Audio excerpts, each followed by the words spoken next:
1857 के रिवॉल्ट के बाद अंग्रेज़ों के सामने एक बड़ी कश्मकश थी। कश्मकश ये कि इस विद्रोह में जिन क्रांतिकारियों ने भाग लिया वो मरने से भी नहीं डरते थे, तो उन्हें ऐसी कौन सी सज़ा दे जो मौत से भी भयानक हो। काफ़ी सोचने के बाद अंग्रेज़ों के दिमाग में एक आइडिया आता है, और ये आइडिया था सेल्यूलर जेल, यानी काला पानी। एक जेल जिसमें चींटियाँ आटा नहीं बल्कि इंसान का मांस खाती थीं। 19वीं सदी में अंग्रेज़ इस जेल में कुल 80,000 कैदी लेकर गए, जिनमें से सिर्फ 30,000 ही वापस जिंदा लौट सके। अगले 10 मिनट में आप धरती पर मौजूद एक ऐसे नरक की कहानी सुनने वाले हैं जिसे खुद कई अंग्रेज़ों ने बंद करने की मांग की, और आपको ये लगने लगेगा कि उन क्रांतिकारियों को इस जेल में ले जाने की बजाय फांसी पर लटका देना कई बेहतर होता।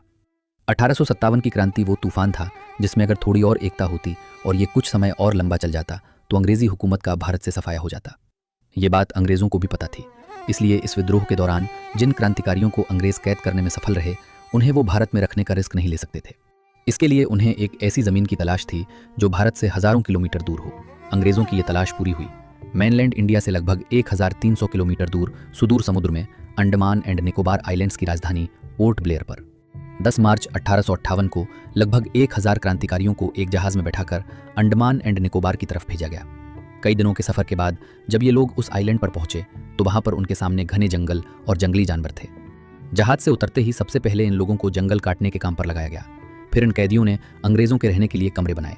इस काम के दौरान कई बार इन कैदियों को सांप और बिच्छू काट लेते, जिसका इलाज सिर्फ मौत थी।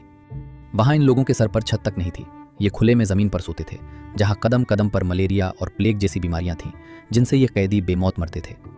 आने वाले कुछ सालों में यहाँ कैदियों की संख्या इतनी बढ़ गई कि अंग्रेज़ों को एक प्रॉपर जेल बनाने की ज़रूरत महसूस हुई। साल 1896 में ये काम शुरू हुआ। सबसे पहले एक बड़ी चारदीवारी बनाई गई जिसके बीच में एक बड़ा टावर बनाया गया। जेल का निर्माण कार्य कैदियों के कंधों पर ही था। मुख्य इमारत के कंस्ट्रक्शन में बर्मा से लाई गई लाल ईंटों का इस्तेमाल हुआ। 1906 में बनकर तैयार हुई ये जेल 7 इमारतों में बटी हुई थी। जेल की मुख्य इमारत के अंदर इमरजेंसी के लिए एक बड़ी घंटी लगाई गई।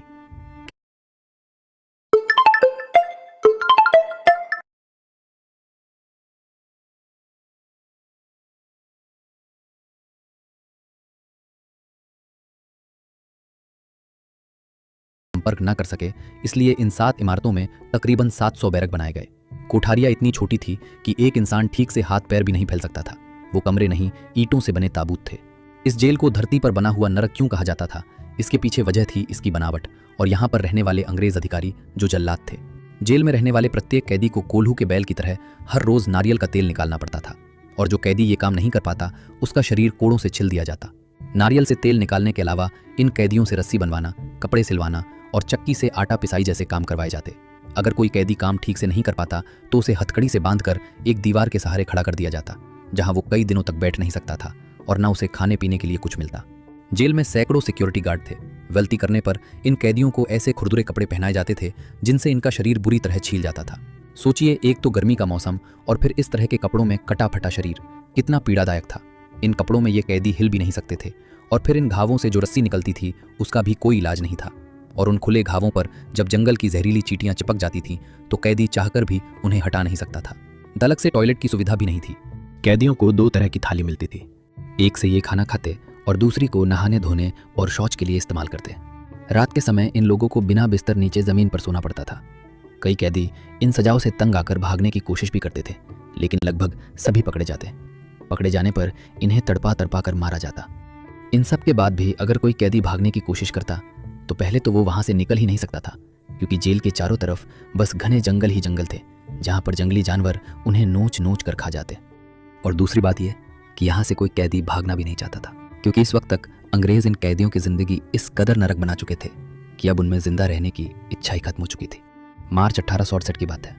जेल में 238 कैदियों ने अपना एक गुट बनाया और जेल से भाग गए, लेकिन जेल से निकलते ही इनमें से कईयों को आदिवासियों ने मार दिया। कुछ ने वापस पकड़े जाने के डर से खुदकुशी कर ली और बाकी वापस पकड़े गए, जिसके बाद जेल अधीक्षक जेम्स वॉल्कर ने 87 कैदियों को फांसी पर लटका दिया। फरवरी 1872 में वायसराय लॉर्ड मेयो जब अंडमान की यात्रा पर थे तब इसी जेल में एक शेर कैद था, शेर अली अरीदी, एक शेर जिसने पिंजरे में रहकर भी शिकारी का शिकार कर दिया। वो कैदी जिसने भारत के सबसे पावरफुल आदमी वायसराय लॉर्ड मेयो को जेल के अंदर ही मौत के घाट उतार दिया, जिसके बाद ये जेल और मशहूर हो गई। शेर अली को फांसी हुई। साल 1872 में यहाँ से 2 कैदी भागने में सफल रहे। इन दोनों ने जंगल से लकड़ी काटी और एक नाव बनाकर कोलकाता की तरफ भाग गए, लेकिन ये उनकी बदकिस्मती थी कि बीच रास्ते में उन्हें एक अंग्रेज जहाज मिल गया और दोनों वापस पकड़े गए। 1857 के मशहूर क्रांतिकारी और उर्दू के प्रसिद्ध शायर अल्लामा फजले हक खैराबादी भी इस जेल में कैदी थे। खैराबादी इस जेल के बारे में लिखते हैं कि हर कोठरी में कच्चा छप्पर था जो दुख और बीमारियों से भरा हुआ था। कोठरी की छत हर वक्त टपकती रहती थी, हवा पथरी से भरी थी और बीमारी का खजाना थी। बीमारी सस्ती थी और दवा महंगी थी। बीमारियों की तो कोई गिनती ही नहीं थी। चारों ओर खुजली और कुबा फैली थी। घाव भरने के लिए कोई इलाज नहीं थी। दुखी आदमी को दिलासा देने वाला कोई नहीं था, ना ही बीमार व्यक्ति पर दया थी। दुनिया की कोई भी मुसीबत यहाँ के दुखों की तुलना में कुछ नहीं थी। यहाँ साधारण बीमारी भी खतरनाक है। बुखार मौत का संदेश है और मस्तिष्क की सूजन का मतलब तो मौत है। यहाँ कई तरह की बीमारियां हैं जिनका किताबों में नाम तक नहीं है। जब कोई रोगी मर जाता है तो साफ सफाई करने वाले शैतान लाश को उसके एक पैर से घसीटता हुआ बिना नहलाए कफन के उसके सारे कपड़े उतार के एक ढेर के नीचे दफना देता है। न उसके लिए कब्र खोदी जाती है और न ही मृतक के लिए नमाज अदा की जाती है। अंततः 1861 में 65 साल की उम्र में खैराबादी भी इन्हीं दुखों के साथ दुनिया से विदा हो गए। 1908 में चंदन नगर में कमिश्नर के घर बम फेंकने वाले इंदु भूषण रॉय को भी इसी जेल में रखा गया था। जब से वे इस जेल में गए थे तब से उन्हें हर रोज अपमानित किया जाता था, जिससे आखिरकार वे इतने टूट गए कि उन्होंने माफी मांगने के बजाय अपने कुर्ते से फांसी लगा ली। इंदु भूषण की तरह इस जेल में हर रोज कई कैदी खुदकुशी करते थे। कई बार इन सब से परेशान होकर कैदियों ने भूख हड़ताल भी की, लेकिन अंग्रेज इतने जालिम थे कि वे जबरदस्ती इन कैदियों के मुंह पकड़कर उसमें एक नली के जरिए खाना डाल देते और ये खाना तब तक डाला जाता जब तक कि कैदी मर न जाए, ताकि डर के मारे अगली बार कोई और कैदी भूख हड़ताल न कर सके। काला पानी का ये यातना आत्मा शिविर साल 1942 तक चला। फिर सेकेंड वर्ल्ड वॉर के दौरान 1942 में अंडमान और निकोबार द्वीप पर जापान का कब्जा हो जाता है और फिर तो अंग्रेजों के खुद के पैर भारत से उखड़ने लगे। इसलिए 1945 में ये जेल हमेशा हमेशा के लिए बंद हो गई। अंग्रेज इस जेल में कुल 80,000 कैदी लेकर गए, जिनमें से 50,000 कभी वापस नहीं लौट पाए। वो 50,000 लोग सिर्फ आंकड़े नहीं थे, वो किसी के बेटे, किसी के पति थे। आज सेल्यूलर जेल की दीवारें खामोश जरूर हैं, लेकिन अगर आप ध्यान से सुन तो ईंटों से आज भी इनकलाब की गूंज सुनाई देती है। जब जेल